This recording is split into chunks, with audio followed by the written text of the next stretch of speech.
अध्याय 6 संघर्ष फिर से शुरू होता है। कूल ब्रीज गॉज से लेबर पीक पर लौटने के बाद यांग ये कैंटीन में पहुंचे। जैसे ही उन्होंने कैंटीन में प्रवेश किया, यांग ये ने देखा कि यहाँ मौजूद आधे लोगों की निगाहें उन पर टिकी हुई थीं। इनमें से कुछ लेबर डिसिप्लिन ने दयालु मुस्कान दिखाई, जबकि अन्य उसकी बदकिस्मती पर हंसते हुए नजर आए।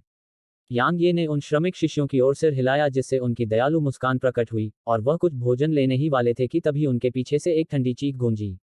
यांग ये, वहीं रुक जाओ। यांग ये ने जब यह सुना तो उसकी भौहें तन गईं। यह आवाज़ उसके लिए बेहद जानी पहचानी थी, और यह मैनेजर जू की आवाज़ थी।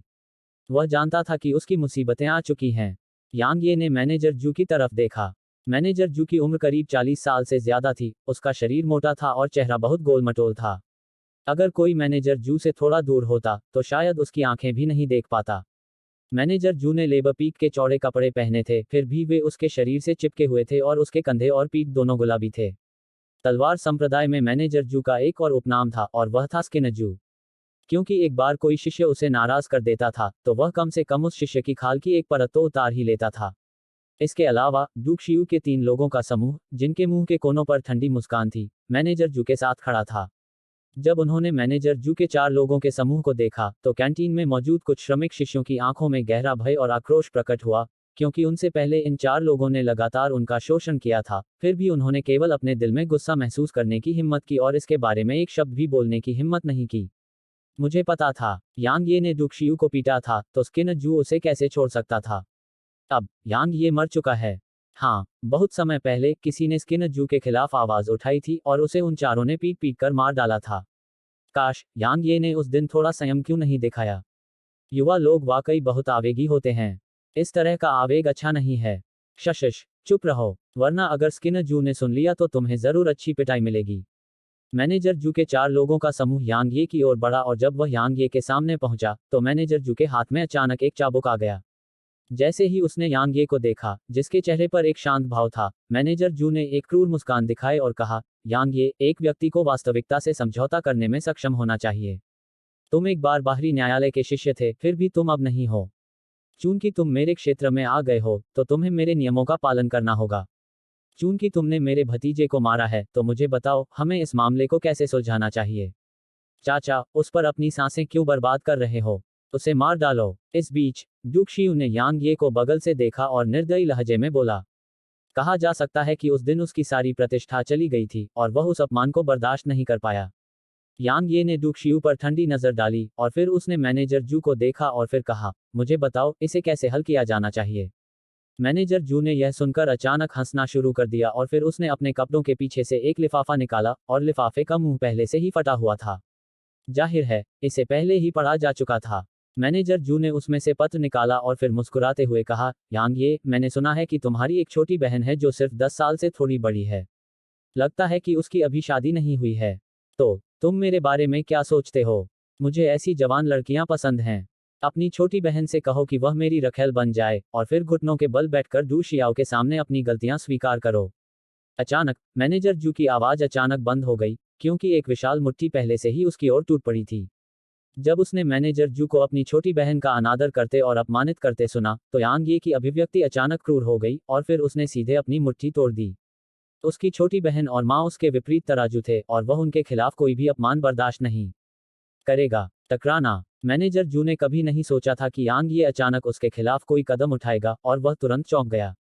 इस प्रकार उसके चेहरे पर यांग ये की मुट्ठी से एक अंतरंग मुठभेड़ हुई। जैसे ही वह जमीन पर गिरा, एक तीखी चीख गूंजी और फिर उसके मुंह और नाक से ताजा खून बहने लगा। यांग ये नहीं रुका, और उसका शरीर तेजी से मैनेजर जू के सामने पहुंच गया। उसने मैनेजर जू के हाथ में चाबुक को बचाया और फिर मैनेजर जू के शरीर पर अपनी मुट्ठी से जोरदार वार किया। तुम कचरे के टुकड़े हो। क्या तुम मेरी छोटी बहन के लायक भी हो? मैं तुम्हें मार डालूंगा। यांग ये के चेहरे पर एक क्रूर भाव था, क्योंकि उसने मैनेजर जू का कोड़ा लिया और उन्मत्त तरीके से मैनेजर जू को कोड़े मारना शुरू कर दिया। आह, यांग ये, तुम मर गए। तुमने मुझे मारने की हिम्मत कैसे की? आह, रुको। आह, भगवान यांग, मुझे अब और मत मारो, मुझे अब और मत मारो। मैं गलत था। जब उन्होंने मैनेजर जू की तीखी चीखें सुनी, तो कैंटीन में मौजूद सभी लोग दंग रह गए। उन्होंने कभी नहीं सोचा था कि यांग ये वास्तव में स्किनर जू को मारने की हिम्मत करेगा। आखिरकार स्किनर जू तलवार संप्रदाय द्वारा नियुक्त एक प्रबंधक था। लेकिन कुछ ही समय में सभी लेबर डिसिपल्स ने इस बारे में सोचना बंद कर दिया, क्योंकि यांग ये कुछ ऐसा कर रहा था जो वे आमतौर पर करने की हिम्मत नहीं करते। कैंटीन में मौजूद कई श्रमिक शिष्यों ने अपनी मुट्ठियां कसकर बंद कर ली थीं और उनकी आंखों में उत्साह बिल्कुल भी नहीं छिपा था। यांग ये, जल्दी से मेरे चाचा को छोड़ दो, नहीं तो तुम मर जाओगे। इस बीच डूक शियू अपने सदमे से उबर चुका था और उसने यांग ये को रोकने का इरादा किया, फिर भी वह यांग ये की ताकत से डरता था, इसलिए वह केवल बगल से ही उग्रता से चिल्ला सकता था। यांग ये ने डूक शियू पर कोई ध्यान नहीं दिया और इसके बजाय उसने मैनेजर जू के शरीर पर बार बार चाबुक मारते हुए और भी ज्यादा ताकत लगाई। कुछ ही देर में मैनेजर जू को चाबुक के कम से कम 100 वार झेलने पड़े और उसका मोटा शरीर खून के धब्बों से भर गया। यह एक बहुत ही भयानक दृश्य था। यांग ये की राय में, अगर कोई उसे धमकाता है तो शायद वह संयम बरतेगा। हालांकि अगर कोई उसके परिवार को छूने की हिम्मत करता है तो वह एक राक्षस में बदलने में संकोच नहीं करेगा। मैनेजर जू जो उसके सामने लेटा था, उसने वास्तव में यांग ये की छोटी बहन को पाने की कोशिश की थी और यह बिल्कुल भी ऐसा कुछ नहीं था जिसे वह बर्दाश्त कर सकता था। आह आह, मैनेजर जू की तीखी चीखें कैंटीन में गूंज उठीं और डू शियू के समूह के अलावा सभी अन्य लेबर शिष्यों ने जब ये चीखें सुनी तो वे और भी उत्साहित हो गए। इस समय उन सभी को बहुत संतुष्टि महसूस हुई। मैनेजर जू ने अक्सर उनका शोषण किया था।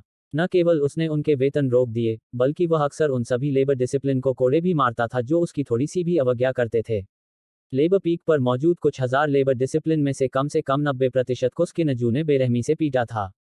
अपना हाथ रोक लो। ठीक इसी समय एक बूढ़ा आदमी जिसने साफ सफेद लबादा पहना हुआ था कैंटीन में प्रकट हुआ और उसकी आवाज में गहन ऊर्जा का एक ऐसा अंश था जिसने वहां मौजूद हर किसी के कानों को इस हद तक हिला दिया कि उनकी आवाज में एक नीरसता सी गूंजने लगी। जब उसने यह ठंडी घुरघुराहट सुनी तो यांग ये का दिल कांप उठा और जब उसने मुड़कर बूढ़े आदमी को देखा तो यांग ये की आंखों में एक जटिल अभिव्यक्ति की झलक दिखाई दी। उसने एक गहरी सांस ली और चाबुक को एक तरफ फेंक दिया और फिर उसने मैनेजर जू पर कोई ध्यान नहीं दिया जो मरने के कगार पर था और बूढ़े आदमी के सामने खड़ा हो गया। उसने बूढ़े आदमी को गहराई से प्रणाम किया और कहा, बड़े कियान। उसके सामने यह बूढ़ा आदमी वही बुजुर्ग था जिसने उसे उस दिन साउथ पीस सिटी में आउटर कोर्ट शिष्य के रूप में लिया था और यह वह बूढ़ा आदमी था जिसने उसकी किस्मत बदल दी थी। अगर यह बूढ़े आदमी ने उस दिन साउथ पीस सिटी में लियू कबीले को चेतावनी नहीं दी होती तो बहुत संभावना थी कि उसकी छोटी बहन और मां लियू कबीले के हाथों में पड़ जाती।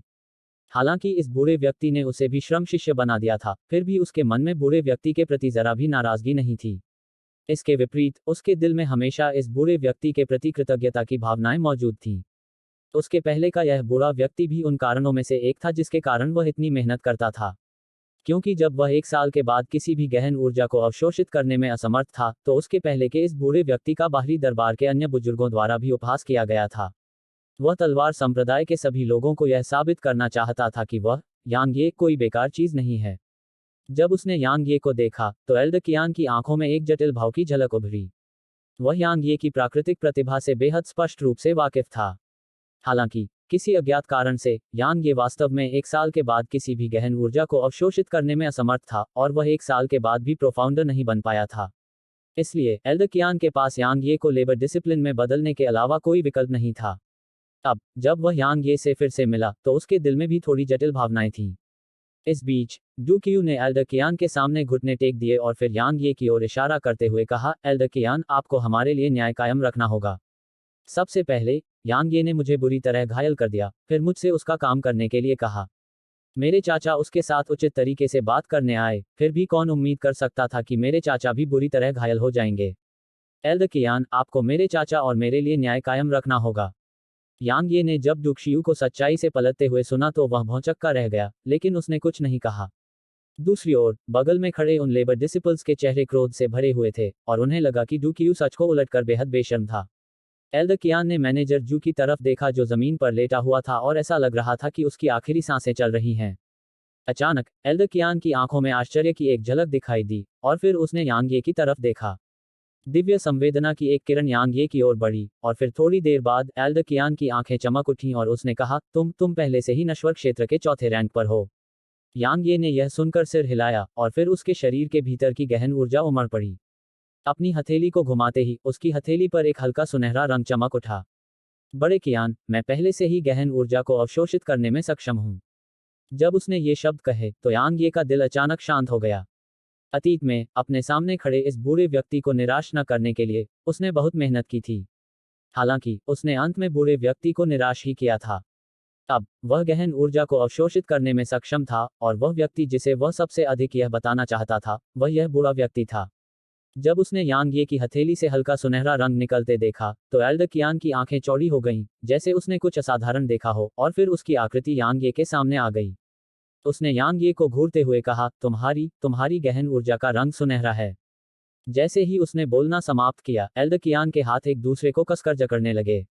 जब उसने एल्डकियान के गंभीर भाव को देखा, तो यांग ये एक पल के लिए झिझका और फिर सिर हिला दिया। शायद उसकी गहन ऊर्जा सोने के तत्व की नहीं थी, लेकिन यह सोने के तत्व गहन ऊर्जा से कमतर नहीं होनी चाहिए।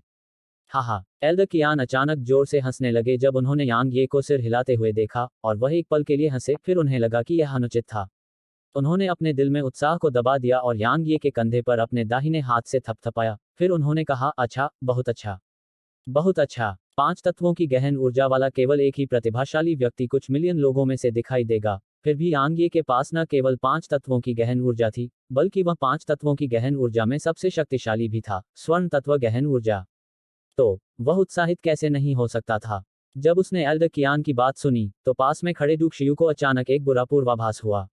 हालांकि जब उसने मैनेजर जू को देखा जो जमीन पर पड़ा हुआ था और ऐसा लग रहा था कि वह अपनी आखिरी सांसें गिन रहा है, तो डूक शियू ने एक गहरी सांस ली और फिर उसने हिम्मत जुटाई और एल्डकियान के सामने जाकर घुटनों के बल बैठ गया और कहा, एल्डकियान, कृपया हमारे लिए न्याय बनाए रखें। यह सुनकर एल्डकियान की भौहें तन गईं। उसने डूक शियू की तरफ ठंडी निगाह से देखा और फिर पलटकर आसपास के लोगों को देखने लगा, और फिर उसने कहा, मुझे घटना का क्रम बताओ। चिंता मत करो, कोई भी यहाँ मेरे होते हुए तुम सबको धमका नहीं सकता। हालांकि अगर तुम कुछ भी छिपाते हो तो मुझे दया न दिखाने के लिए दोष मत दो। यह सुनकर डूक शियू का दिल धड़क उठा और उसका चेहरा पीला पड़ गया। वह जानता था कि उसके सामने बैठा यह बुजुर्ग यांग यी के पक्ष में खड़ा होना चाहता है। सभी लेबर डिसिप्लिन कुछ भी छिपाने की हिम्मत कैसे कर सकते थे।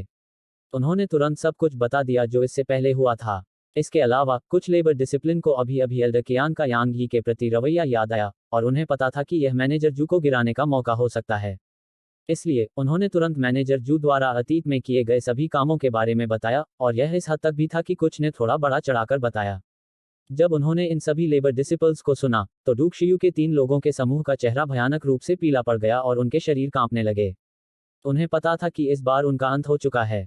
यांग ये ने मैनेजर जू की तरफ जाने से पहले उन तीनों की ओर उदासीनता से देखा, और उसने मैनेजर जू के पास से लिफाफा और पत्र लेकर उसे अपने कपड़ों के पीछे अपनी छाती के पास रख लिया। सबकी बातें सुनने के बाद एल्डकियान के चेहरे पर उदासी छा गई और उसने डूक शियू को देखा जो पहले ही जमीन पर गिर चुका था। फिर उसने ठंडे स्वर में कहा, मैंने कभी इसकी उम्मीद नहीं की थी, मैंने वास्तव में कभी इसकी उम्मीद नहीं की थी। सभी बाहरी दरबार के एल्डर और शिष्य साधना में व्यस्त थे, इसलिए किसी ने भी लेबर पीक पर ध्यान नहीं दिया। फिर भी मैंने कभी उम्मीद नहीं की थी कि लेबर पीक वास्तव में चाचा और भतीजे की जोड़ी के हाथों में गिरेगा। तुम दोनों वाकई बहुत दुस्साहसी हो। कृपया हमारी जान बख्श दीजिए, एल्डर, कृपया हमारी जान बख्श दीजिए, एल्डर। डूक शियू के 3 लोगों ने तुरंत एल्डकियान के सामने घुटने टेक दिए और दया की भीख मांगी। कृपया हमारी जान बख्श दीजिए, एल्डर। हम फिर से ऐसा करने की हिम्मत नहीं करते, हम फिर से ऐसा करने की हिम्मत नहीं करेंगे। इस समय डूक शियू के 3 लोगों का समूह पश्चाताप से भर गया, और उन्हें यांग ये को अपमानित करने का पछतावा हुआ। अगर उन्हें पता होता कि यांग ये पहले से ही एक प्रोफाउंडर है, तो चाहे वे कितने भी साहसी क्यों न हो, वे यांग ये को अपमानित करने की हिम्मत नहीं करते। एल्डकियान ने ठंडी आवाज में कहा, अब से मैनेजर जू अब लेबर पीक के मैनेजर नहीं हैं। आप चारों 10 साल तक खनन करने के लिए स्टार और माउंटेन जाएंगे, और इस खनन से प्राप्त हर चीज संप्रदाय को सौंप दी जाएगी। उन 10 सालों के बाद आपको तलवार संप्रदाय से निष्कासित कर दिया जाएगा और फिर से तलवार संप्रदाय में प्रवेश करने पर प्रतिबंध लगा दिया जाएगा। जैसे ही उसने बोलना समाप्त किया, उसने यांग ये को सिर हिलाया जो अब तक चुप था, और फिर उसने यांग ये के कंधे को पकड़ने के लिए अपना हाथ बढ़ाया। उसके बाद एल्डकियान की आकृति चमक उठी, और वे दोनों कैंटीन से गायब हो गए।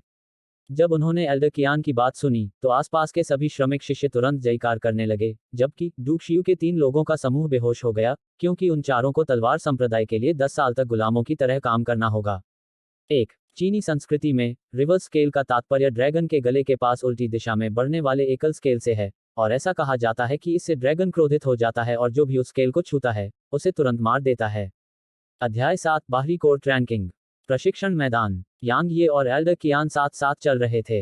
हालांकि रात हो चुकी थी, लेकिन आसपास के चांदनी पत्थरों की रोशनी में प्रशिक्षण मैदान दिन की तरह चमक रहा था।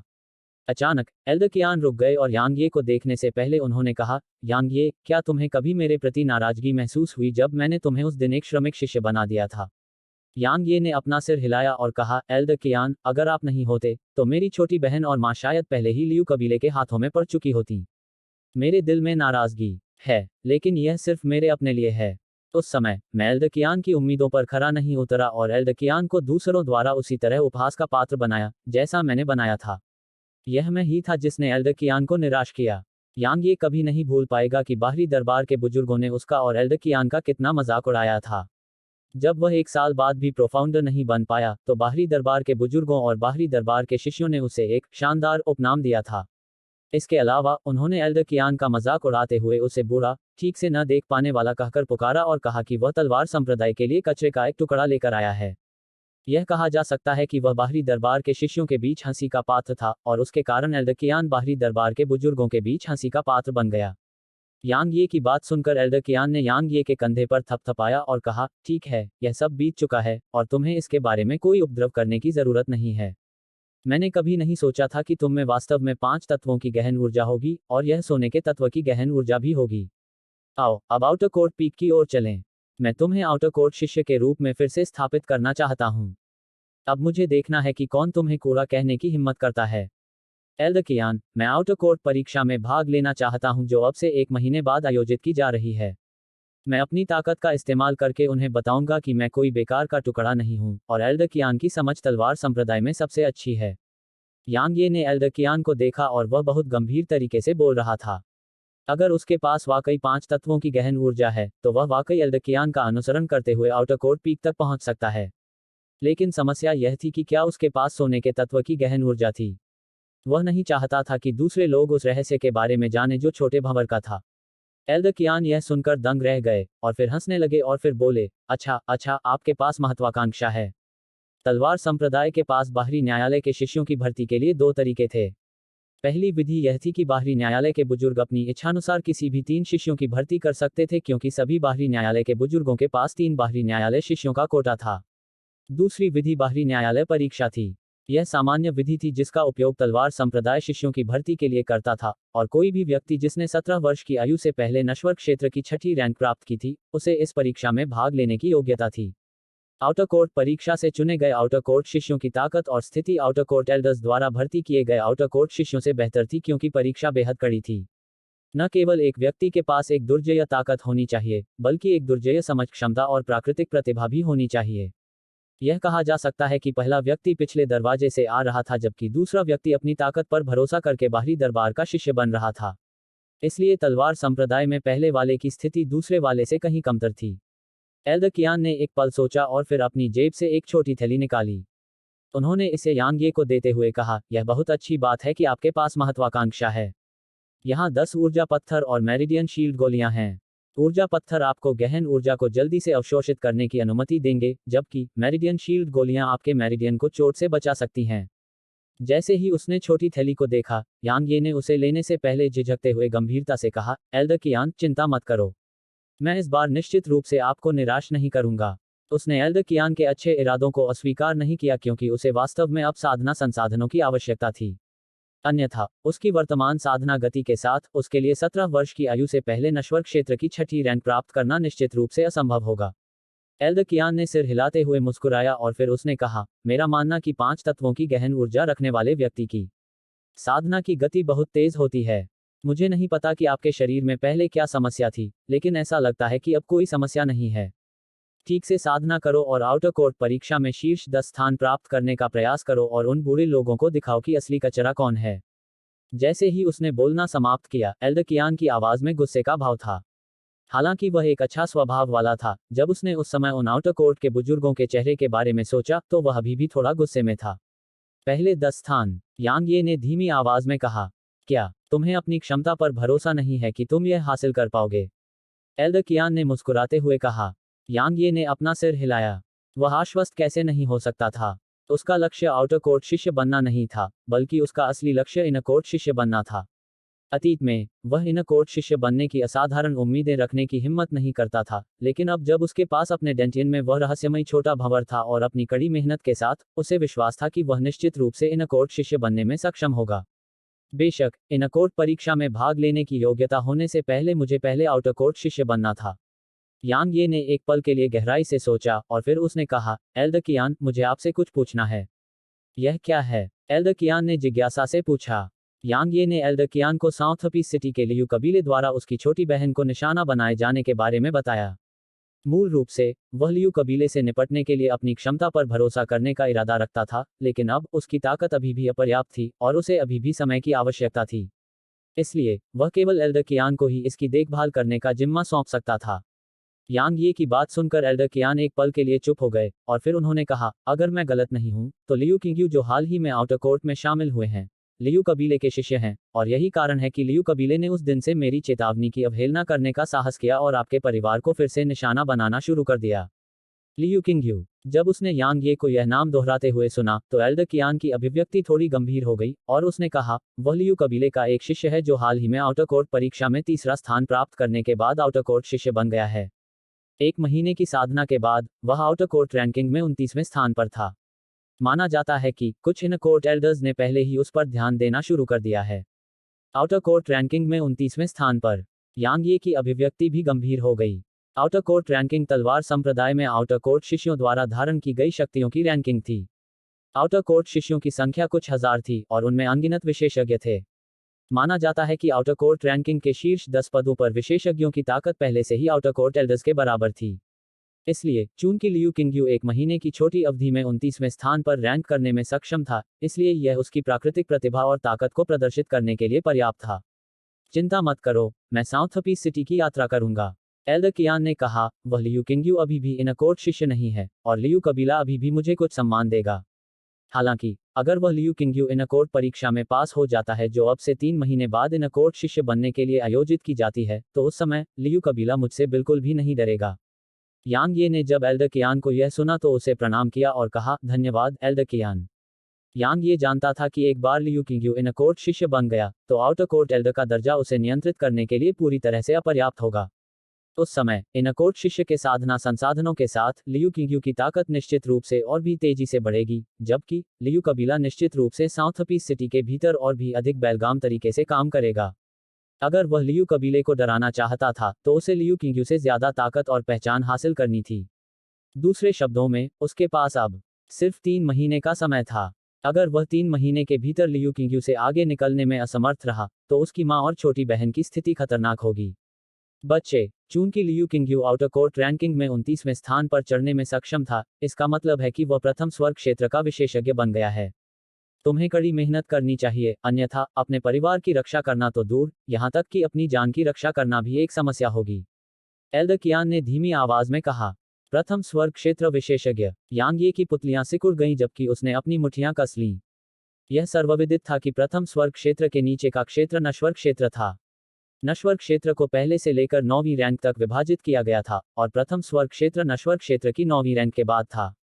नश्वर क्षेत्र और प्रथम स्वर्ग क्षेत्र के विशेषज्ञों के बीच बहुत बड़ा अंतर था, क्योंकि भले ही बाकी सब कुछ अनदेखा कर दिया जाए, प्रथम स्वर्ग क्षेत्र के विशेषज्ञों के पास मौजूद प्रथम स्वर्ग गहन ऊर्जा अवरोध कुछ ऐसा नहीं था जिसे नश्वर क्षेत्र के विशेषज्ञ तोड़ सकें। पहला स्वर्ग क्षेत्र, हो, ऐसा लगता है कि मुझे और भी अधिक मेहनत करनी होगी। यांग ये ने अपनी मुठियां कस लीं और दृढ़ अभिव्यक्ति प्रकट की। एल्डर कियान ने मुस्कुराते हुए सिर हिलाया जब उसने देखा कि यांग ये पहले स्वर्ग क्षेत्र से भयभीत नहीं था। अपने प्रियजनों के प्रति यांग ये की वफादारी के अलावा उसने अपने पास मौजूद 3 स्थानों में से एक यांग ये को इसलिए दिया क्योंकि यांग ये का स्वभाव दृढ़ था। मार्शल दाओ की ओर जाने वाले मार्ग में दुर्जय प्राकृतिक प्रतिभा के अलावा यांग ये जैसा स्वभाव और स्वभाव भी होना चाहिए था। एल्डर कियान को विदा देने के बाद रात काफी हो चुकी थी। यांग ये ने कूल ब्रीज गॉज में साधना जारी नहीं रखी और वह 5 तत्व तावीज अंकन तकनीक निकालने और उसका अध्ययन करने से पहले अपने कमरे में लौट आया। अगर वह तावीज बनाने में सक्षम होता तो यह निश्चित रूप से उसकी ताकत के लिए बेहद मददगार होता। आखिरकार उन तावीजों के प्रभाव असाधारण थे। जैसे जैसे वह 5 तत्व तावीज अंकन तकनीक के अंतर्गत उन तावीजों के परिचय को पढ़ता गया, यांग यी को और अधिक आश्चर्य महसूस होने लगा, क्योंकि कुछ तावीजों का प्रभाव वास्तव में बहुत भयानक था। उदाहरण के लिए, स्पिरिट गैदरिंग टेलिस्मन नामक एक तावीज वास्तव में दूसरों को गहन ऊर्जा को तेजी से अवशोषित करने की अनुमति देने में सक्षम था। भले ही यह केवल 4 घंटे तक चला, लेकिन यह पहले से ही बेहद भयानक था। एक प्रकार का शक्ति तावीज भी था जो किसी की शक्ति को 2 घंटे के लिए कई गुना बढ़ाने में सक्षम था। इसके अलावा कई अन्य भी थे। कुछ देर तक इसे देखने के बाद यांग ये अंततः खुद को रोक नहीं पाया और उसने एक ताबीज बनाने का फैसला किया। उसने उन मुश्किल ताबीजों को नहीं चुना, बल्कि उसने ताकत वाला ताबीज चुना। उसकी सोच अच्छी थी, लेकिन जब उसने शुरुआत की तो उसे एहसास हुआ कि तावीज बनाना उसकी कल्पना से कहीं ज्यादा मुश्किल था। हालांकि यांग ये निराश नहीं हुआ और उसने बार बार कोशिश की। अगले कुछ दिनों में एल्ड कियान की वजह से लेबर पीक के नए मैनेजर ने बहुत समझदारी से काम लिया और यांगे को कोई काम नहीं दिया। इसलिए यांगे के पास बहुत ज्यादा समय था और हर एक दिन वह या तो कूल ब्रीज गोर में कड़ी मेहनत कर रहा था या तावीज माकंग तकनीक का अध्ययन कर रहा था। इस दिन जब यांग ये अपने कमरे में 5 तत्व तावीज अंकन तकनीक का अध्ययन कर रहे थे, एक श्रमिक शिष्य यांग ये के कमरे में आया। इस श्रमिक शिष्य ने गंभीर भाव से कहा, बड़े भाई यांग, मुझे आपको कुछ बताना है।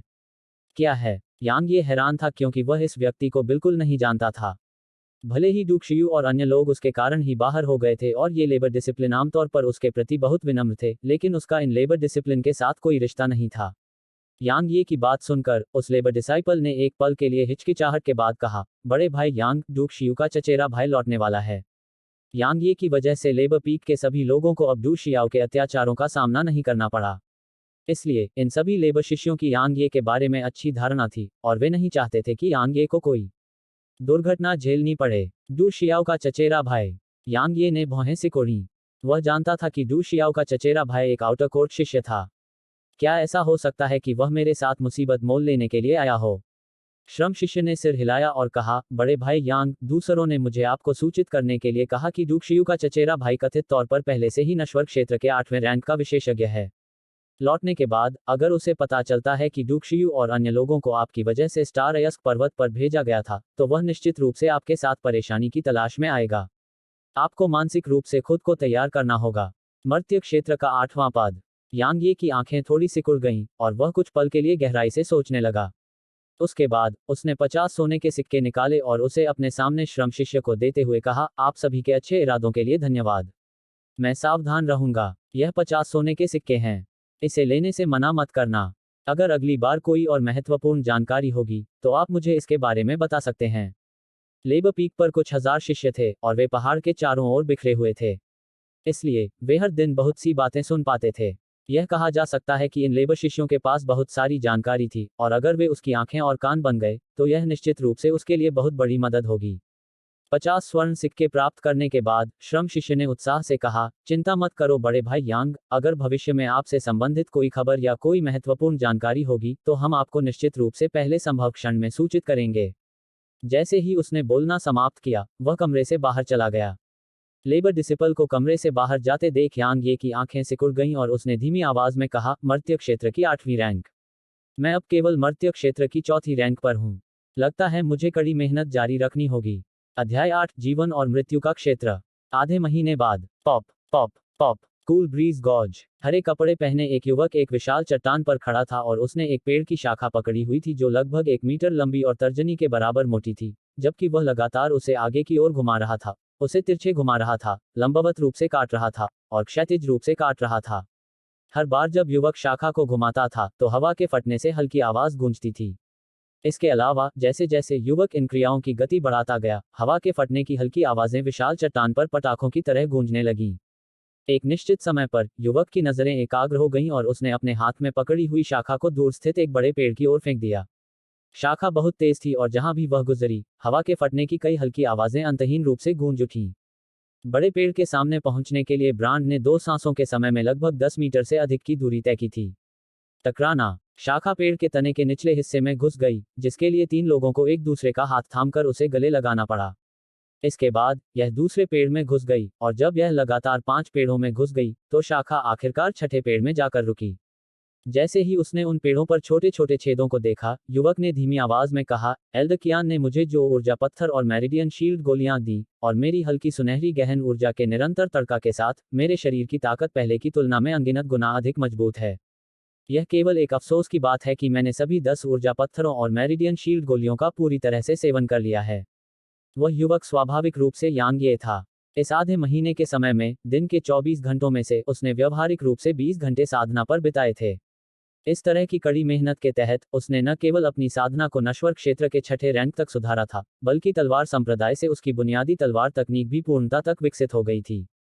तलवार संप्रदाय की मूल तलवार तकनीक कोई दुर्लभ चीज नहीं थी और हर एक बाहरी दरबार शिष्य को एक मिल जाती थी। यांगे के अलावा तलवार संप्रदाय के भीतर व्यवहारिक रूप से कोई भी बाहरी दरबार शिष्य ऐसी सामान्य तकनीक नहीं सीख सकता था। आखिरकार, चाहे किसी की मूल तलवार तकनीक कितनी भी भयानक क्यों न हो, उसकी तुलना उन तलवार तकनीकों से कैसे की जा सकती है जिन्हें रैंक किया गया था। अतीत में यांगे के मन में भी ऐसे विचार आते थे। हालांकि जब उसे श्रम शिष्य बना दिया गया तो उसके पास कोई विकल्प नहीं था और वह केवल बुनियादी तलवार तकनीक में साधना करना चुन सकता था।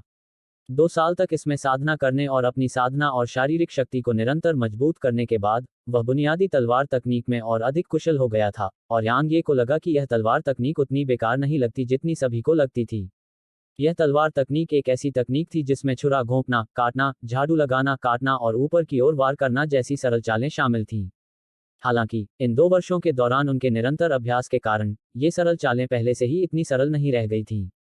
पहले के उस दृश्य की तरह उनकी तलवार के हर एक झटके से हवा के फटने की हल्की आवाज आती थी। इस तरह का प्रभाव कुछ ऐसा था जिसे तलवार संप्रदाय के भीतर कुछ पीली रैंक की तलवार तकनीकें भी हासिल नहीं कर पाईं। इसलिए यांगी ने इसका अभ्यास लगन से जारी रखने का निर्णय लिया क्योंकि वह देखना चाहता था कि मूल तलवार तकनीक की सीमाएं कहाँ हैं। यांगे ने समय जानने के लिए आसमान की ओर देखने के लिए अपना सिर उठाया।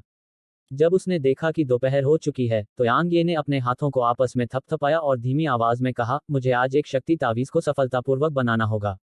बाओ ए द्वारा दी गई 5 तत्व तावीज अंकन तकनीक के अंतर्गत शक्ति तावीज बनाने की विधि बहुत जटिल नहीं थी। आखिरकार यह केवल एक बुनियादी तावीज था। हालांकि यांगे जैसे नौसिखिए के लिए जो अभी अभी तावीजों के संपर्क में आया था और जिसके पास किसी का मार्गदर्शन नहीं था, यह पहले से ही बेहद जटिल था।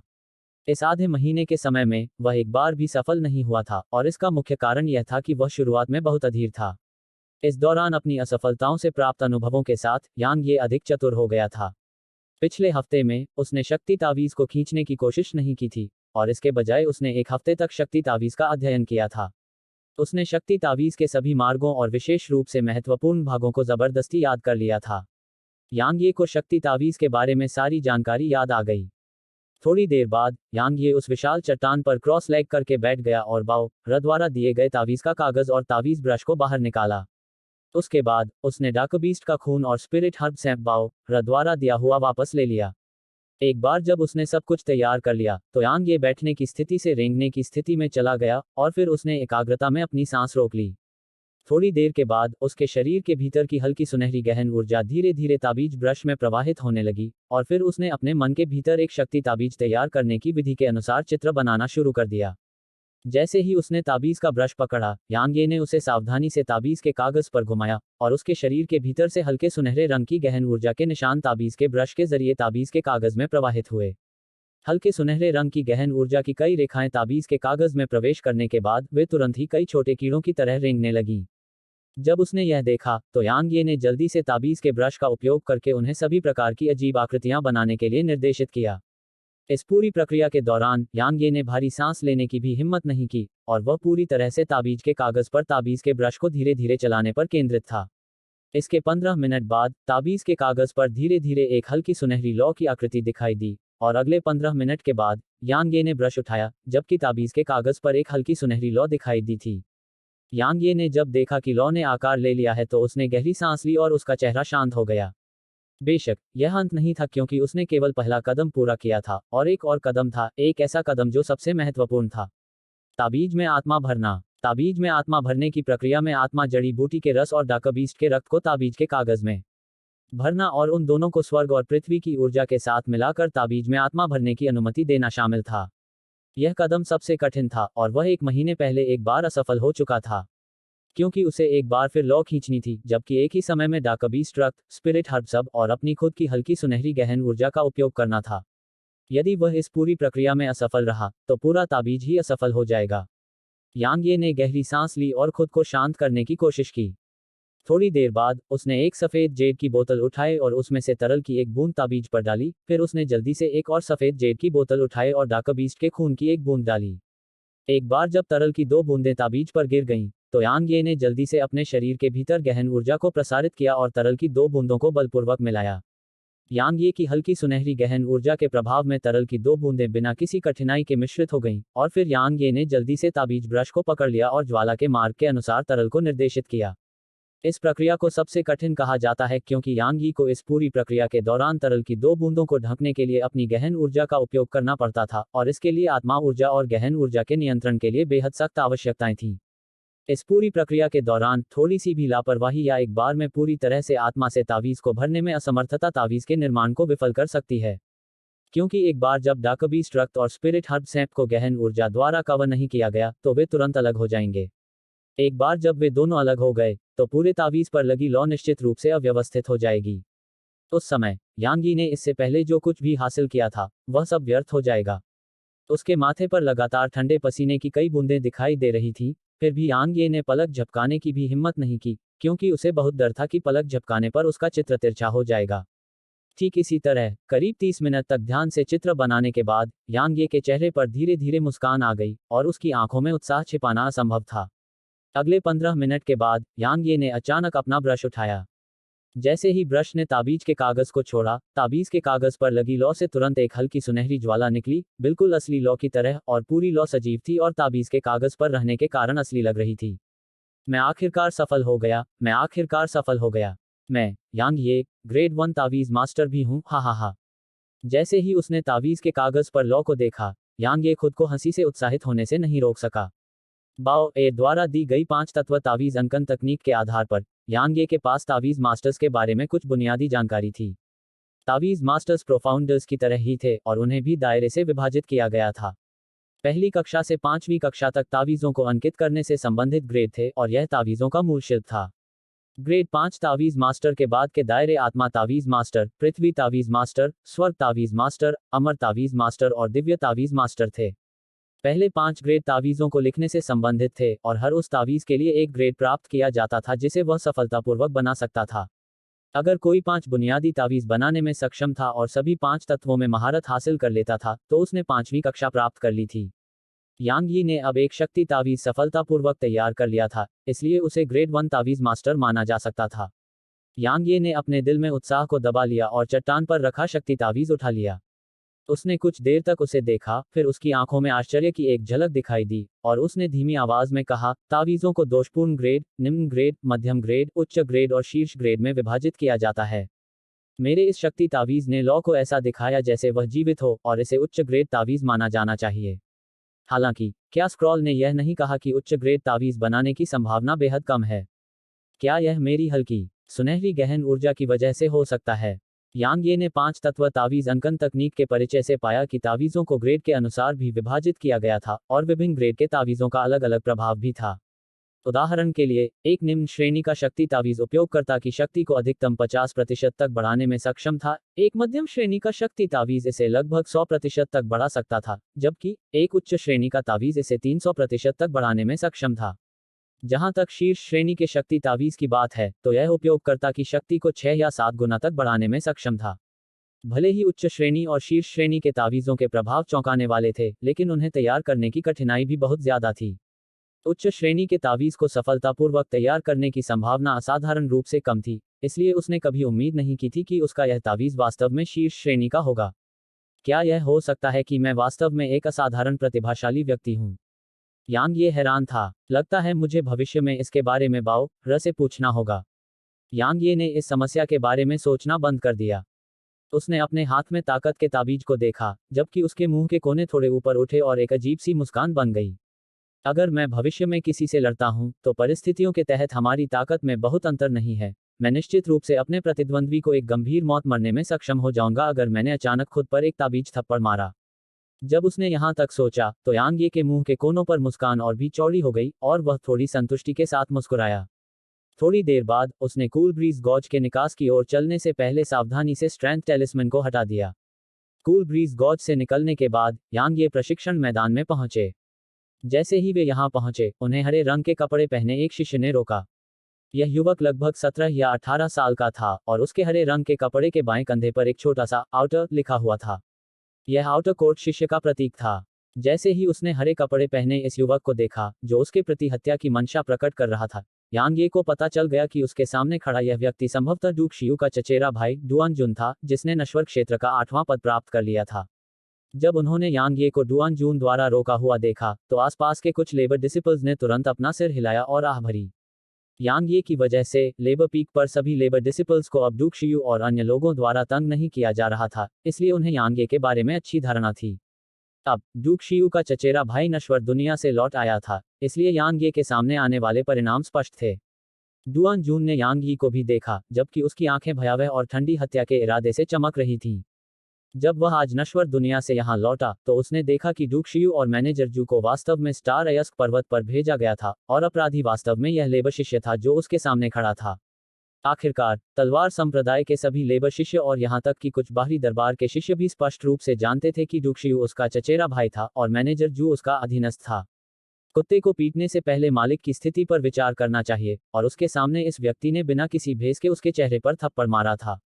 इसके अलावा सबसे महत्वपूर्ण बात यह है कि डूक शियू और मैनेजर जू को हर साल उसे 10,000 से ज्यादा सोने के सिक्के देने पड़ते थे। सिर्फ इस धन से ही वह और भी ज्यादा खेती के संसाधन खरीद सकता था, लेकिन अब उसके सामने खड़े इस व्यक्ति की वजह से धन का यह स्रोत खत्म हो गया। 10,000 से ज्यादा सोने के सिक्के, यही उसकी संपत्ति का मुख्य स्रोत थे, और यहाँ तक कि इस वजह से उसका दिल भी रो रहा था। जब उसने यहाँ तक सोचा तो डुआन जून की आंखें सिकुड़ गईं, इससे पहले कि वह कहे, ट्रैश, क्या मैं, डुआन जून का चचेरा भाई, कोई ऐसा व्यक्ति है जिसे तुम धमका सकते हो? मर जाओ। जैसे ही उसने बोलना समाप्त किया, उसका चेहरा चमक उठा और उसकी हथेली यांग ये के चेहरे की ओर थपथपाई। जब उसने देखा कि डुआन जून सीधे हमला कर रहा है और यहाँ तक सीधे घातक प्रहार भी कर रहा है, तो यांग ये का चेहरा उतर गया और वह धीमी आवाज में चिल्लाया, जबकि उसकी मुट्ठी डुआन जून की हथेली की ओर झुक गई। टकराना। हथेली और मुट्ठी टकराए। यांग ये 3 कदम पीछे हट गया, जबकि डुआन जुन भी उसी तरह 3 कदम पीछे हट गया। पहली टक्कर में दोनों बराबरी पर थे। डुआन जून की आंखों में आश्चर्य की एक झलक तब उभरी जब उसने देखा कि यांग ये उसे पीछे धकेल रहा है, और उसने यांग ये को परखने से पहले कहा, तुम पहले से ही एक प्रोफाउंडर हो। लेकिन अगर तुम हो तो क्या हुआ? मैंने अभी अपनी ताकत का केवल 10% ही इस्तेमाल किया है, इसलिए अब मरने का समय आ गया है। जैसे ही उसने कहा, उसके शरीर में प्रोफाउंड ऊर्जा बढ़ गई, जबकि वह एक बार फिर हमला करने और यांग ये का सफाया करने के लिए तैयार था। रुको। यांग ये ने एक कदम आगे बढ़ाया और डुआन जून को देखा, जबकि उसकी आंखें भी हत्या के इरादे से चमक रही थीं। क्योंकि डुआन जून को पता था कि डू शियाओ और अन्य लोगों को एल्डर कियान ने दंडित किया था, फिर भी उसने एल्डर कियान के साथ परेशानी की तलाश करने की हिम्मत नहीं की, इसलिए वह यांग ये की तलाश में आया। इसके अलावा उसने हमला करते ही एक घातक हमला किया, और इससे यांग ये क्रोधित हो गया। क्या तुम दया की भीख मांगना चाहते हो? डुआन जून ने उपहास करते हुए कहा, अगर तुम्हें पता था कि ऐसा होगा, तो तुमने ऐसा क्यों किया? भले ही मेरा चचेरा भाई केवल एक लेबर डिसिप्लिन था, लेकिन वह कोई ऐसा व्यक्ति नहीं था जिसे तुम धमका सको। अब मेरे सामने 1000 बार झुको और जोर से चिल्लाओ कि तुम गलत थे, और फिर तलवार संप्रदाय से निकल जाओ। फिर शायद मैं तुम्हारी जान बख्शने पर विचार कर सकूं। मैं तुम्हें जीवन और मृत्यु के अखाड़े में लड़ाई के लिए चुनौती देता हूं। यांग ये ने डुआन जून की आंखों में देखा और वह दृढ़ स्वर में बोला। सन्नाटा, मौत जैसा सन्नाटा। आसपास के सभी लेबर शिष्य और खुद डुआन जून स्तब्ध रह गए। लेबर डिसिप्लिन ने आउटर कोर्ट डिसिप्लिन को चुनौती दी, और यह जीवन और मृत्यु के क्षेत्र में भी है। अध्याय 9 जुआ। जैसा कि इसके नाम से ही स्पष्ट है, जीवन और मृत्यु का क्षेत्र एक ऐसा स्थान था जहां जीवन और मृत्यु का फैसला किया जाता था। किसी भी संप्रदाय के शिष्यों के बीच दुश्मनी से बचना असंभव था। इसलिए जब कुछ हुआ था तो उसे सही तरीके से निपटाया जाना चाहिए। तलवार संप्रदाय ने इस जीवन और मृत्यु क्षेत्र की स्थापना शिष्यों के बीच दुश्मनी से निपटने के लिए की थी। एक बार जब शिष्यों के बीच एक अपूरणीय दुश्मनी दिखाई दी, तो वे दूसरे पक्ष को चुनौती दे सकते थे। बेशक चुनौती देने वाला व्यक्ति चुनौती दिए जा रहे व्यक्ति से 2 साधना रैंक से अधिक ऊंचा नहीं हो सकता। यांग ये मूल रूप से जीवन और मृत्यु के क्षेत्र में ऐसी चुनौती देने का इरादा नहीं रखता था, लेकिन जब उसने डुआन जून को उसके खिलाफ घातक हमला करते देखा, तो उसे पता चल गया कि डुआन जून उसे बिल्कुल भी नहीं छोड़ना चाहता। दूसरी ओर, एक बार जब वह मौके पर डुआन जून से लड़ता है, तो चाहे वह जीत जाए या हार जाए, उसे फिर भी नुकसान उठाना पड़ेगा। अगर वह हार जाता, तो जाहिर था, डुआन जून उसे यातना दे सकता था और मार सकता था। अगर वह जीत जाता, तो न केवल वह कोई लाभ प्राप्त करने में असमर्थ होता, बल्कि वह डुआन जून को मारने में भी असमर्थ होता। यह इस हद तक था कि वह सिर्फ डुआन जून को घायल करके भी मुसीबत में पड़ सकता था। आखिरकार, वह अब सिर्फ एक लेबर डिसिप्लिन था। सिर्फ जीवन और मृत्यु के मैदान में ही वह डुआन जून के खिलाफ निष्पक्ष स्थिति में हो सकता था, और वह डुआन जून को मार सकता था। हाहा। होश में आने के बाद डुआन जून ने यांग यी की ओर इशारा करते हुए जोर से ठहाका लगाया और उसने खुले तौर पर तिरस्कार प्रकट करते हुए कहा, मैं हंसते हंसते मर जाऊंगा। इतिहास के सबसे बड़े कूड़ेदान ने वास्तव में मुझे जीवन और मृत्यु के मैदान में चुनौती दी है।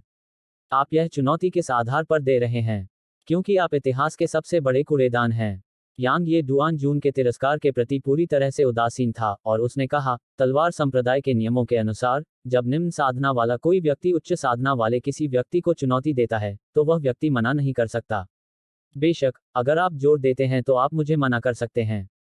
हालांकि, इस तरह से, तलवार संप्रदाय शायद यह खबर फैलाना शुरू कर देगा कि कैसे आप, डुआन जून, ने एक श्रम शिष्य की चुनौती को स्वीकार करने की हिम्मत भी नहीं की। मुझे पता है कि तुम मुझे भड़का रहे हो।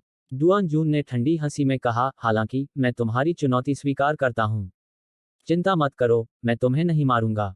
मैं तुम्हारे शरीर की सभी हड्डियों को एक एक करके जीवन और मृत्यु के मैदान पर और तलवार संप्रदाय के सभी लोगों के सामने तोड़ दूंगा। मैं सभी को यह समझने दूंगा कि कचरे का एक टुकड़ा केवल कचरे का एक टुकड़ा ही होता है। भले ही तुम प्रोफाउंडर बन जाओ, तुम तब भी कचरे का एक टुकड़ा ही रहोगे। क्या आपका काम हो गया? अगर आपका काम हो गया है, तो मैं आपको जीवन और मृत्यु के मैदान में देखूंगा। यांग ये ने उदासीनता से डुआन जून की ओर देखा, और फिर वह पलट गया और जीवन और मृत्यु के मैदान की ओर चल दिया। जब उसने यांग ये की सहज उपस्थिति देखी, तो डुआन जून की आंखों में हत्या का इरादा और भी गहरा हो गया। तुम जैसा घटिया आदमी विशेषज्ञ की तरह व्यवहार करने की कोशिश कर रहा है। यांग ये ने न केवल उसके धन के स्रोत को नष्ट कर दिया था, यांग ये ने अब उसे सार्वजनिक रूप से चुनौती भी दी थी। उसे लगा कि एक लेबर डिसिप्लिन द्वारा चुनौती देना उसके लिए अपमानजनक था। मैं तुम्हें कष्ट पहुंचाऊंगा। यांग ये ने एक बाहरी दरबार के शिष्य को जीवन और मृत्यु के मैदान पर युद्ध के लिए चुनौती दी। आओ, जल्दी से इसे देखने चलें। क्या तुम्हें यकीन है? यांग ये ने आउटर कोर्ट के शिष्य को चुनौती दी। क्या उसके दिमाग में कुछ गड़बड़ है? तुम्हारे दिमाग में कुछ गड़बड़ है, तुम्हारे पूरे परिवार के दिमाग में कुछ गड़बड़ है। अभी कुछ देर पहले, उस कमीने डुक्शियू का चचेरा भाई यांग ये के साथ मुसीबत मोल लेने गया था, फिर भी उसने कभी नहीं सोचा था कि यांग ये पहले से ही प्रोफाउंडर बन चुका है। इसके अलावा, उसने मौके पर ही डुक्शियू के चचेरे भाई को चुनौती दे दी। अब, वे पहले से ही जीवन और मृत्यु के अखाड़े की ओर बढ़ चुके हैं।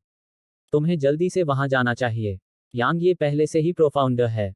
बढ़िया, चलो यांग ये का उत्साहवर्धन करें। Outer court peak. क्या एक लेबर डिसिप्लिन ने हम आउटर कोर्ट डिसिप्लिन में से एक को चुनौती दी? यह इतिहास में सबसे ज्यादा कचरा है। क्या आपको यकीन है? क्या इतिहास में सबसे ज्यादा कचरा प्रोफाउंडर भी नहीं है? मुझे नहीं पता। वैसे भी, वे पहले ही जीवन और मृत्यु के मैदान की ओर बढ़ चुके हैं। चलो जल्दी से चलते हैं।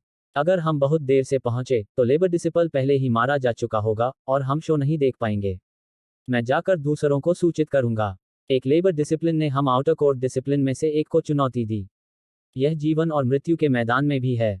वह वास्तव में अपनी क्षमता के बारे में अतिशयोक्तिपूर्ण राय रखता है। आइए देखते हैं कि हमारे आउटर कोर्ट डिसिप्लिन में से एक उसे कैसे सबक सिखाता है।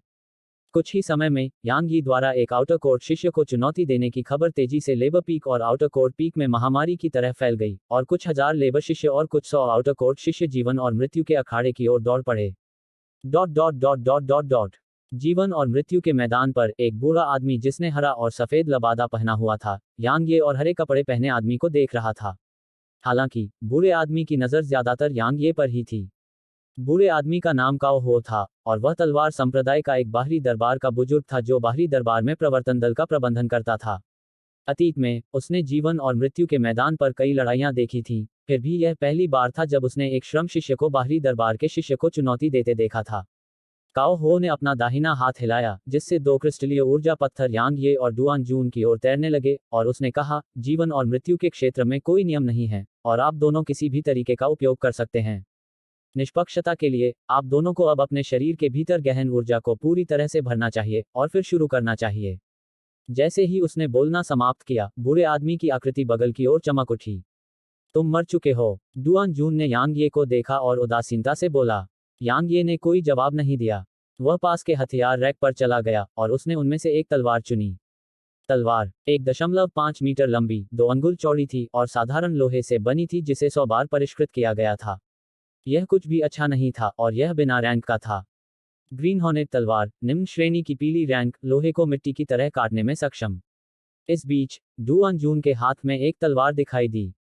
उसने यांग ये को देखा और कहा, लेकिन चिंता मत करो, मैं तुम्हें नहीं मारूंगा।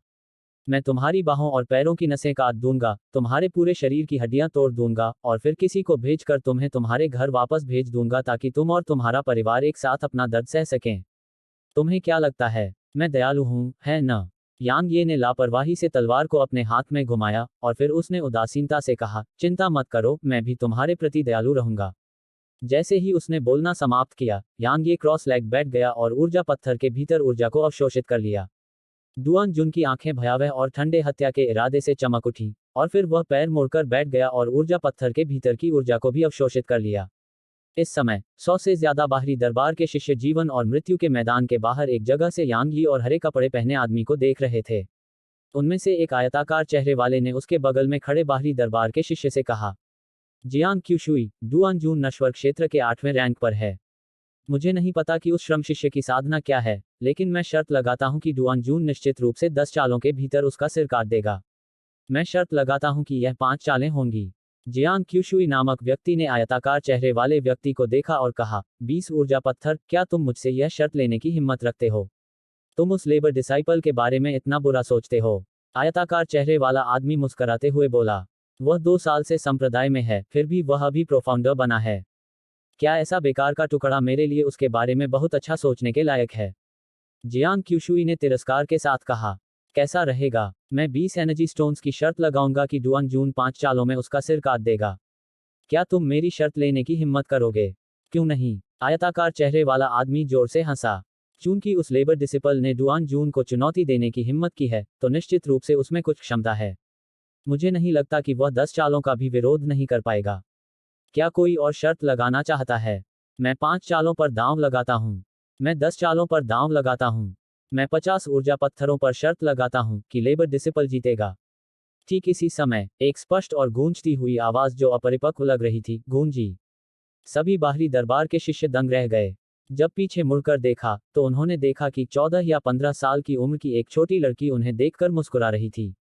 छोटी लड़की ने फूलों के पैटर्न वाली एक हल्के पीले रंग की पोशाक पहनी हुई थी, और इसने उसके पतले शरीर को ढक रखा था जो आकार लेना शुरू कर चुका था।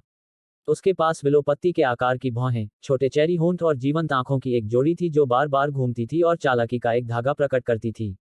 वह छोटी लड़की कोई और नहीं बल्कि टेलिस्मैन पीक से आई बाओ एर थी। वह आज खास तौर पर यांग ये को देखने आई थी, फिर भी उसने कभी नहीं सोचा था कि यांग ये वास्तव में किसी से झगड़ा करेगी। उसने कभी नहीं सोचा था कि उसके पहले के ये लोग वास्तव में यांग ये को नीची नज़र से देखेंगे। वह जानती थी कि यांग ये कितना दुर्जय है, और यांग ये के पास 5 तत्वों की गहन ऊर्जा थी। जब सभी बाहरी दरबार के शिष्यों ने देखा कि यह एक छोटी लड़की है, तो वे थोड़ा आश्चर्यचकित हुए। हालांकि वह छोटी लड़की छोटी थी, फिर भी वे कल्पना कर सकते थे कि एक बार जब वह बड़ी हो जाएगी तो उसमें कितनी अनोखी सुंदरता होगी। इसके अलावा उनकी कुछ आंखों में कामुकता की चमक भी दिख रही थी। जब उसने देखा कि उनमें से कुछ की नजरें इतनी घिनौनी हैं, तो बाओ एर ने ठंडी आवाज में गुर्राहट की, और फिर उसने तावीजों का एक ढेर निकाला और जियांग क्यूशुई और बाकी लोगों के पास चली गई। उसने कहा, मैं तुम्हारे साथ शर्त लगाना चाहती हूँ। मैं शर्त लगाती हूँ कि वह छोटा मजदूर जीतेगा। जियांग क्यूशुई दंग रह गया।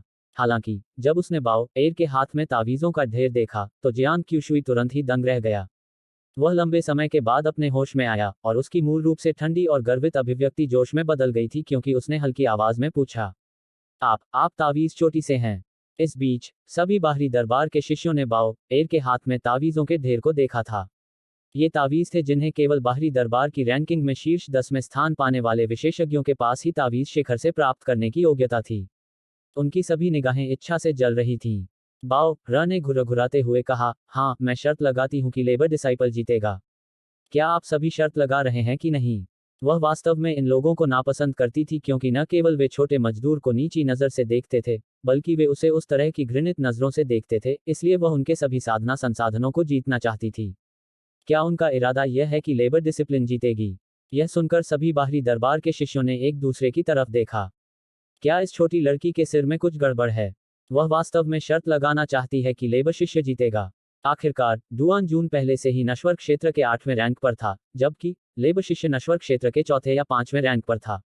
तो क्या वह डुआन जून को हरा पाएगा? जब उन्होंने यह सोचा, तो उनमें से सभी ने एक दूसरे की ओर देखा, इससे पहले कि उनकी आंखों से खुला लालच प्रकट होता। जियांग क्यूशुई की आंखें चमक उठी, और फिर उसने कहा, हम आपके साथ शर्त लगा सकते हैं। हालांकि आपको दलाल बनना होगा क्योंकि हम सभी शर्त लगा रहे हैं कि लेबर डिसिपल्स हार जाएगा। आप क्या सोचते हैं? बाओ एर ने एक पल सोचा, और फिर उसने कहा, ठीक है, आप सभी अपनी अपनी बाजी लगाएं। मैं किसी भी आकार की बाजी स्वीकार कर सकती हूँ। जियांग क्यूशुई ने अपने दिल में उमड़ते उत्साह को दबाते हुए कहा, देखो, हम कुछ 100 लोग हैं। यह बहुत बड़ी रकम है। अगर तुम हार गए तो। बाओ एर को स्वाभाविक रूप से पता था कि जियांग क्यूशुई का क्या मतलब था।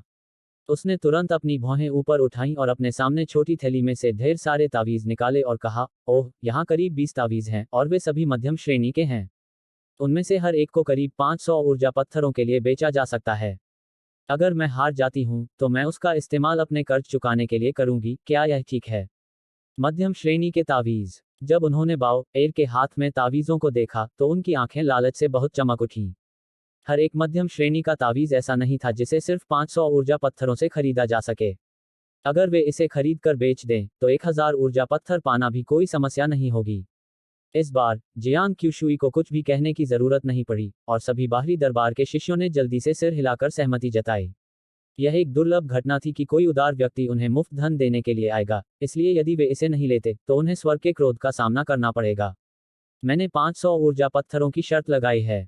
इस बीच जियांग क्यूशुई ने अचानक कहा, मेरे पास अब इतने सारे ऊर्जा पत्थर नहीं हैं, इसलिए आप अभी राशि याद रख सकते हैं। अगर मैं हार गया तो मैं निश्चित रूप से आपको दे दूंगा। हम सभी आउटर कोर्ट के शिष्य हैं, इसलिए हम आपको धोखा नहीं देंगे। जब उन्होंने जियांग क्यूशुई की बात सुनी तो सभी लेबर शिष्य दंग रह गए। 500 ऊर्जा पत्थर कोई छोटी रकम नहीं थी। आखिरकार वे हर महीने केवल 20 ऊर्जा पत्थर ही प्राप्त कर पाते थे। तो क्या जियांग क्यूशुई के पास वाकई इतने सारे पत्थर थे?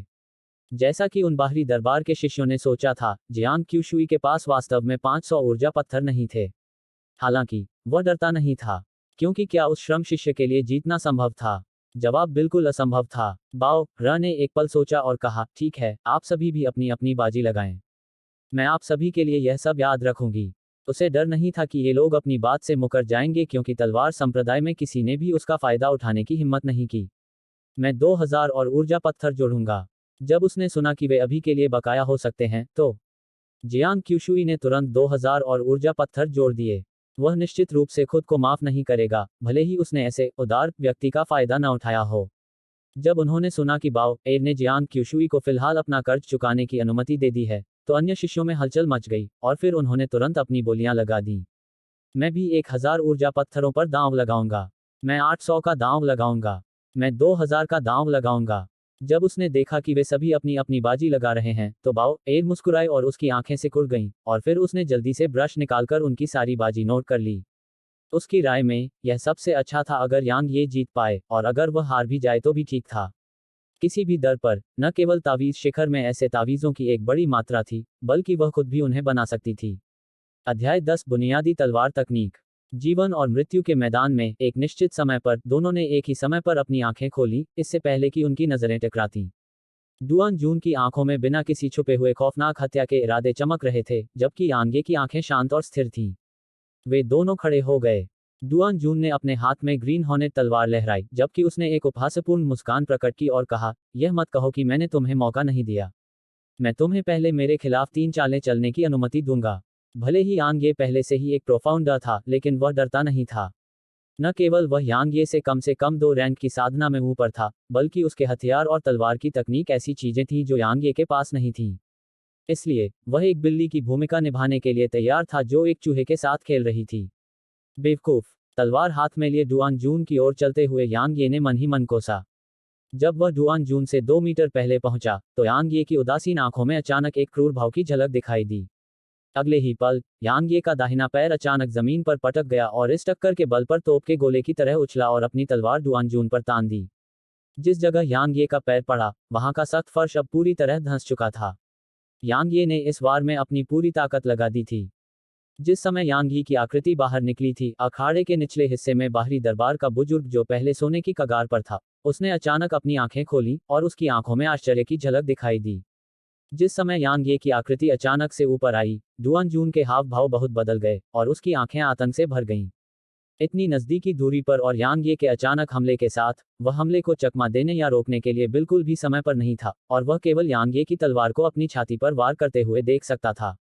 डिंग। यांग ये की तलवार डुआन जुन की छाती पर लगी, फिर भी टक्कर की एक स्पष्ट और गूंजती हुई आवाज गूंजी और फिर डुआन जुन का शरीर 10 कदम पीछे हट गया।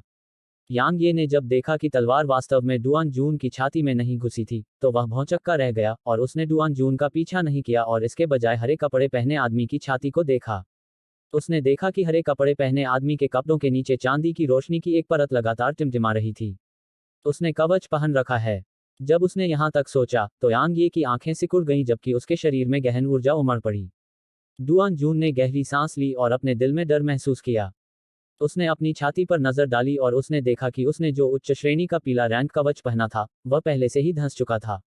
क्या जबरदस्त ताकत थी! कम से कम 500 किलो की ताकत थी। डुआन जून के चेहरे पर एक गंभीर भाव था और वह जानता था कि उसने यांगे को कम करके आंका था। पलक झपकते ही यांगे ने डुआन जून को एक ही वार में पीछे धकेल दिया और इसने नीचे बैठे सभी लेबर शिष्यों को हल्ला मचाने पर मजबूर कर दिया। इसके अलावा उनकी कुछ आंखों में उत्साह की चमक भी झलक रही थी। कोई बात नहीं, यांगे एक लेबर शिष्य था और एक लेबर शिष्य ने एक आउटर कोर्ट शिष्य को पीछे धकेल दिया था। इसलिए वे स्वाभाविक रूप से उत्साहित थे। खरगोश का शिकार करते समय शेर भी अपनी पूरी ताकत लगा देता है, लेकिन इस डुआन जून ने अपने प्रतिद्वंद्वी को इस तरह कम आंका। वह वाकई बेवकूफ है। सौभाग्य से उसने कवच पहना हुआ था। डुआन जून को एक ही वार में लगभग तुरंत मरते हुए देखने के बाद जियांग क्यूशुई के चेहरे पर उदासी छा गई। उसके बगल में खड़े दूसरे बाहरी दरबार के शिष्यों ने सहमति में सिर हिलाया और साथ ही राहत की सांस ली। उन्होंने डुआन जून पर कई महीनों के ऊर्जा पत्थर रखे थे और यह इस हद तक था कि कुछ लालची लोगों ने डुआन जून पर 1 या 2 साल के ऊर्जा पत्थर रख दिए थे। अगर डुआन जून हार गया तो वे वास्तव में इसके परिणामों को सहन करने में असमर्थ होंगे। दूसरी ओर बाओ एर ने अपनी छोटी मुट्ठियां कसकर बंद कर ली थीं, जबकि उसकी आंखें उत्साह की चमक से चमक रही थीं।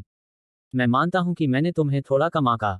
हालांकि मैं तुम्हें अभी बता दूं, तुम्हारे पास अभी भी कोई मौका नहीं है क्योंकि मैं गंभीर होने जा रहा हूं। डुआन जून ने यांगे को देखा जबकि उसके शरीर के भीतर गहन ऊर्जा धीरे धीरे घूम रही थी और जैसे जैसे उसकी गहन ऊर्जा उसकी तलवार में निरंतर प्रवाहित हो रही थी, उसकी तलवार वास्तव में इस समय थोड़ा कांपने लगी। तलवार की तकनीक, यांगे ने धीमी आवाज में कहा जब उसने डुआन जून की तलवार से निकलने वाले प्रकाश के उतार चढ़ाव को देखा। उसके बाद उसके शरीर के भीतर की हल्की सुनहरी गहन ऊर्जा उसके हाथ में मौजूद तलवार में प्रवाहित हुई।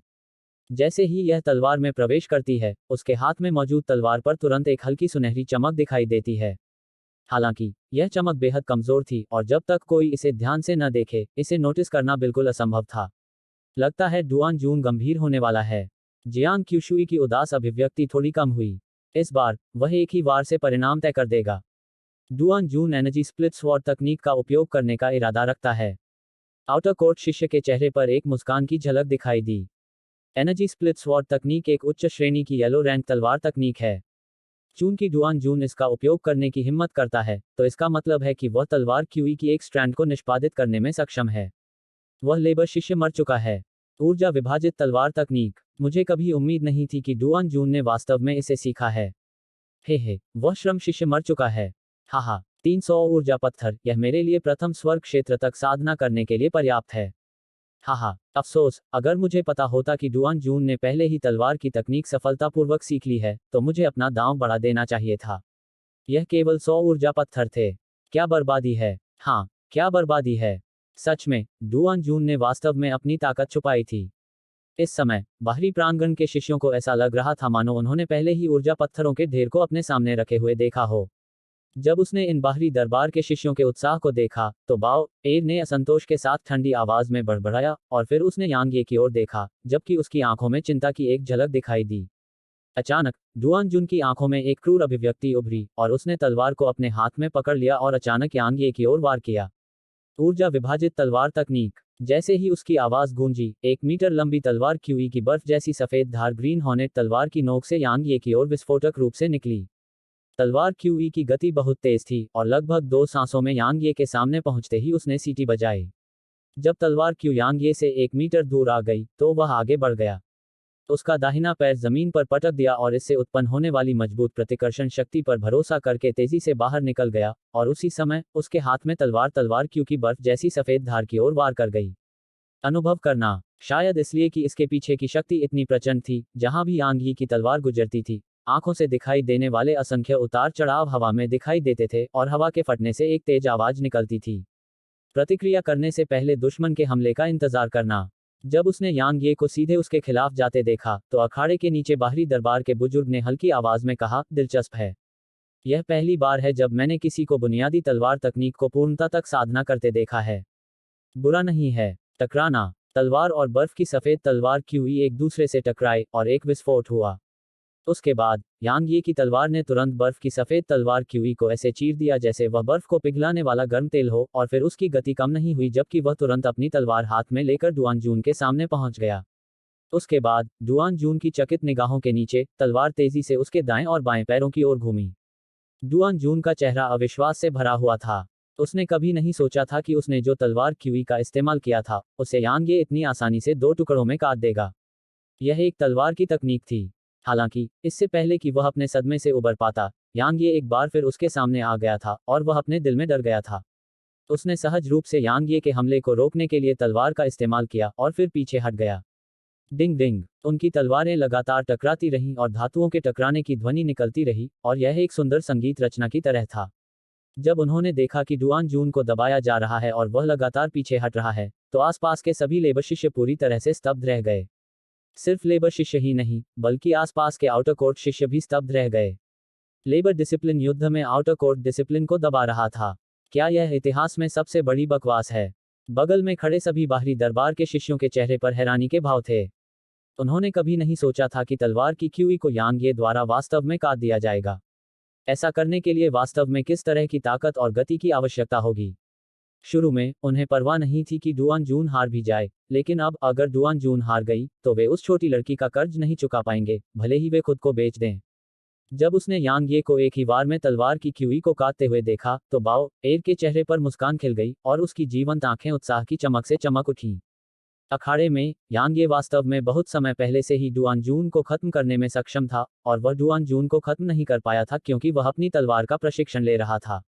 वह बेसिक तलवार तकनीक से बेहद परिचित था और वह अपनी आंखें बंद करके भी इसे निष्पादित करने में सक्षम था। हालांकि उसके पास वास्तविक युद्ध की कमी थी, और चूंकि अब उसके पास एक मौका था, इसलिए वह स्वाभाविक रूप से इसे जाने नहीं देगा। यांग ये को और अधिक आराम महसूस हुआ, और जैसे जैसे वह लड़ता गया, उसके हमले और अधिक सहज होते गए, जबकि डुआन जून के लिए लड़ाई और अधिक थकाऊ और कठिन होती गई। यांग ये ने वास्तव में पूरी लड़ाई में केवल कुछ चालों का उपयोग किया।